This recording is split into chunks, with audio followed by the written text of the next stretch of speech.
Bonjour et bienvenue à chacune et à chacun d'entre vous.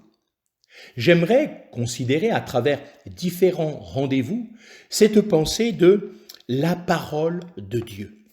Et pour introduire ce temps, je vais lire dans le psaume 107 le verset 9e. Il, l'Éternel, a rassasié l'âme altérée et a rempli de bien l'âme affamée.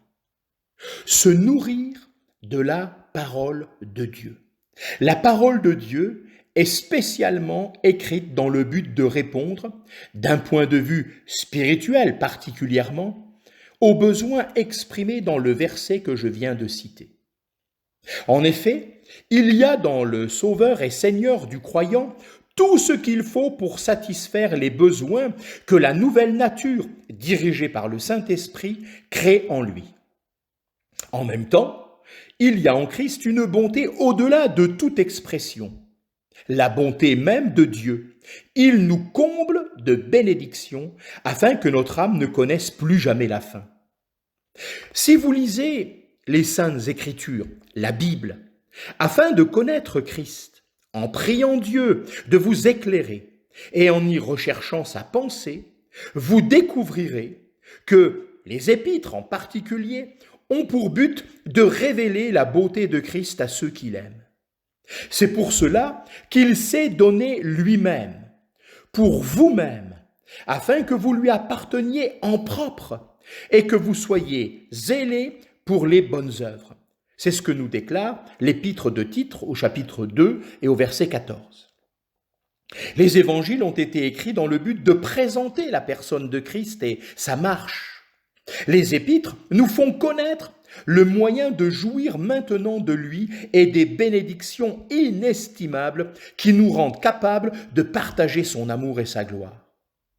Ces épîtres montrent aussi les écueils que nous devons éviter dans notre marche à sa suite. Pour que votre âme en retire le maximum de profit, vous devez apprendre tout ce qu'est Christ. Il est très profitable de prendre le temps de dégager dans chacun des évangiles et chacune des épîtres le trait dominant de la gloire de Christ. Mais c'est seulement sur vos genoux, au sens spirituel, bien que physiquement également, que vous devez tout étudier.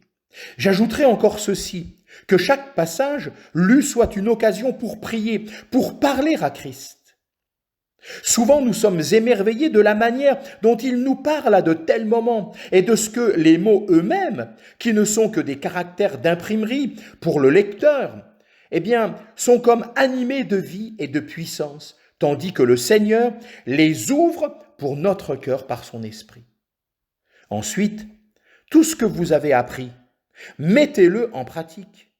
Que rien ne vous influence au point que vous deveniez un auditeur oublieux de la parole, au lieu d'être un faiseur d'œuvres, comme le déclare l'épître de Jacques au chapitre 1er, au versets 22 et 25. Que Dieu vous bénisse richement.